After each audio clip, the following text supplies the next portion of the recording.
en 1983. Donc, le docteur Chumpy va nous présenter le projet. Mais avant, il peut se présenter lui-même parce qu'effectivement, les notes que je préférais qu'il fasse un petit peu de son parcours et puis savoir finalement l'originalité du projet qu'il va nous présenter et comment il s'inscrit dans son parcours. Et ça va être le docteur Lebrun qui va être discuté. Donc, on peut voir 1 heure pour la présentation, dans 5 et 10 minutes de discussion, et après, il y a les réponses. Et si on peut avoir la salle quelques minutes de plus, ceux qui sont intéressés, on pourra poursuivre à ce moment-là la discussion. Jusqu'à un certain moment, jusqu'à une certaine limite choisie. Mais quand on ne connaît pas les limites, on attend que les autres les posent. Et s'ils ne les posent pas, ben on continue.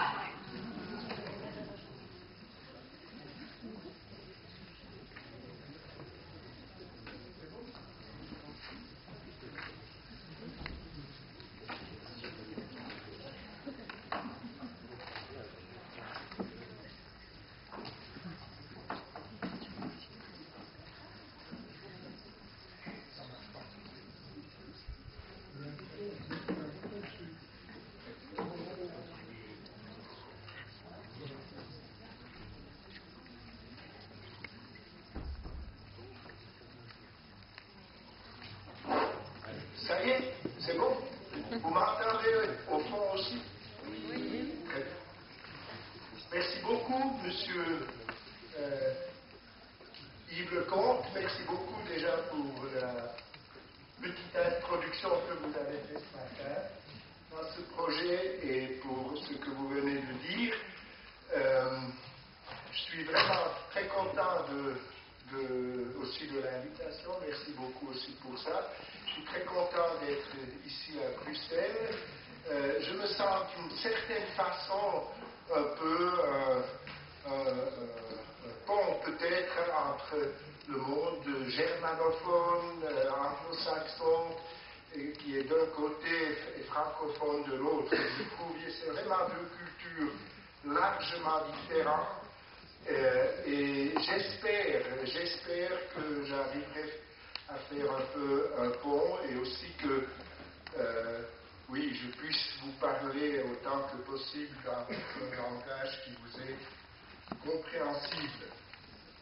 D'ailleurs, avec Bruxelles, j'ai pas mal de relations, j'ai eu pas mal de relations. J'étais en 86, j'ai passé quelques mois ici pendant un sabbatique, et ça a à faire avec ce que je vais vous présenter.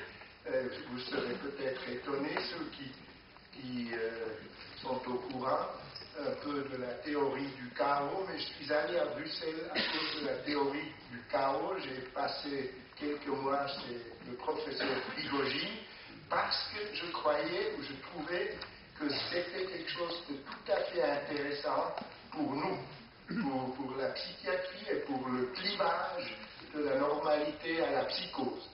Et vous verrez un peu toute ma présentation va finalement tourner un peu autour de cela. Je dois encore vous dire une autre chose préliminaire. Donc, là, je vais présenter cette communauté thérapeutique Soteria à Berne. J'aurais presque dit, ça n'a de commun avec ce que nous avons entendu jusqu'à présent que le nom communauté thérapeutique. C'est exagéré. C'est vrai, il y a un certain nombre d'éléments communs. Le vivre ensemble, le être avec, l'être immergé tout à fait en communauté avec ce qu'on appelle aussi chez nous les résidents. Mais par ailleurs, c'est quand même quelque chose de très différent dans le sens qu'il ne s'agit pas du tout d'une communauté thérapeutique à temps, à la longueur. Au contraire, c'est un traitement de la psychose aiguë, de la psychose schizophrénique aiguë, dans un milieu de communauté thérapeutique ouvert. Donc, vous voyez déjà un tout petit peu le challenge peut-être et la spécialité de la chose, encore avec, au début, pratiquement pas de médicaments dans les origines, pas de neuroleptiques. Je vous raconterai que peu à peu, on est quand même arrivé à une pratique un peu moins radicale. Maintenant, voilà la façon comment je vais présenter. Vous pouvez, voilà, comment je me propose de présenter. Allez-y. Je vais d'abord, très brièvement, aborder quelques bases historiques, un peu les origines de cette idée, parce que c'est une idée assez farfelue, si on veut. Ensuite, des bases conceptuelles qui sont importantes. Il y a toute une élaboration théorique derrière que je pourrais évidemment que aborder en grande vitesse. Ensuite, comment nous l'avons réalisé pratiquement, et finalement, quelles ont été les expériences cliniques et aussi les recherches, parce que c'était d'emblée un projet de recherche comparative avec des approches classiques, disons. Et finalement, je vais évidemment encore tirer quelques conclusions.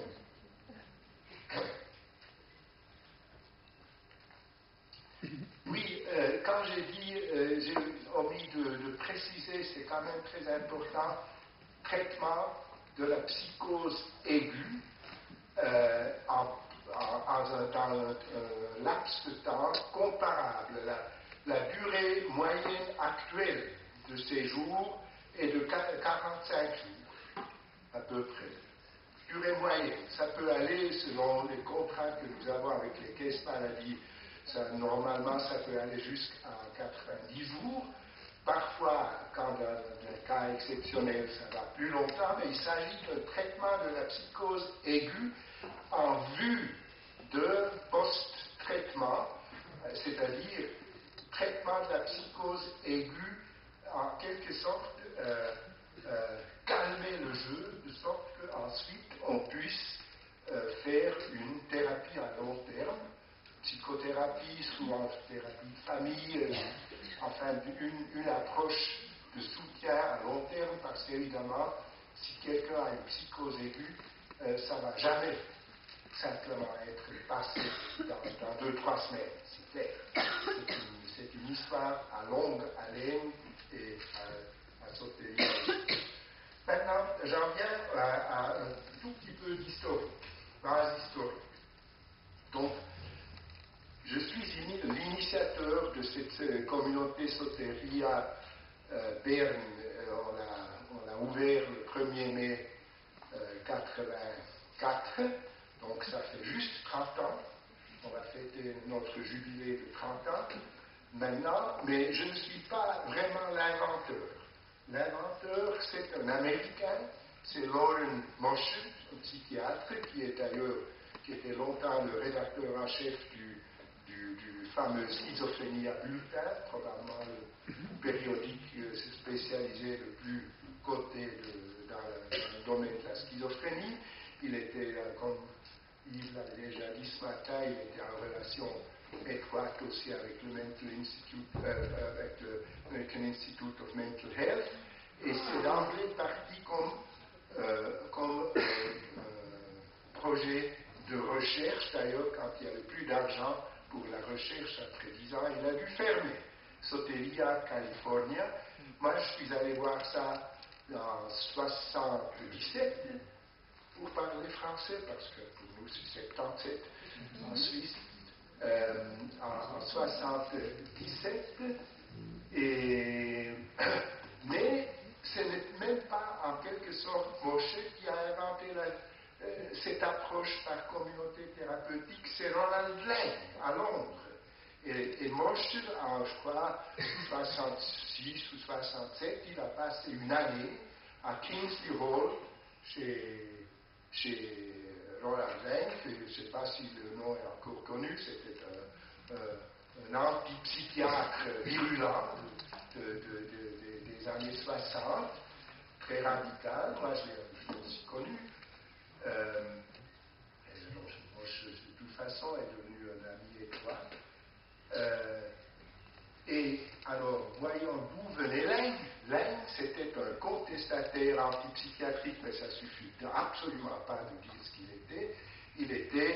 Il était un phénoménologiste, on peut dire, ou un existentialiste.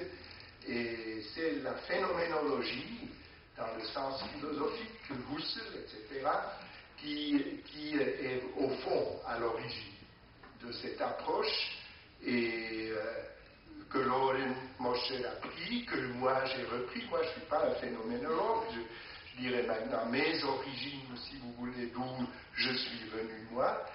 Pas de la phénoménologie, mais assez souvent les gens qui tournent autour de ce projet Soteria, il y en a beaucoup, surtout en Allemagne, je vous dirai ça encore, me considèrent, et je suis fort honoré, au fond, de pensée phénoménologique. Mais moi, au fond, je suis venu de la psychiatrie classique suisse, qui était toujours une psychiatrie biopsychosociale intégrative, c'était jamais une chose très unilatérale. Ensuite, j'ai passé un nombre d'années sous le règne de Christian Müller, je ne sais pas si c'était mon ancien patron, décédé l'année passée. C'était un des tout grands pionniers de l'approche psychanalytique de la schizophrénie. Et c'est par là que j'ai passé l'approche psychanalytique héroïque dans ce temps. Je ne pense pas qu'on aura le temps pour vous dire pourquoi je m'en suis détourné, même si c'est une question fort passionnante. Mais de toute façon, j'ai cette formation psychanalytique générale et puis psychanalyse de la psychose. Racamier, c'était mon superviseur, on l'a mentionné souvent ce matin. Il y avait Benedetti, avec Christian Müller, c'était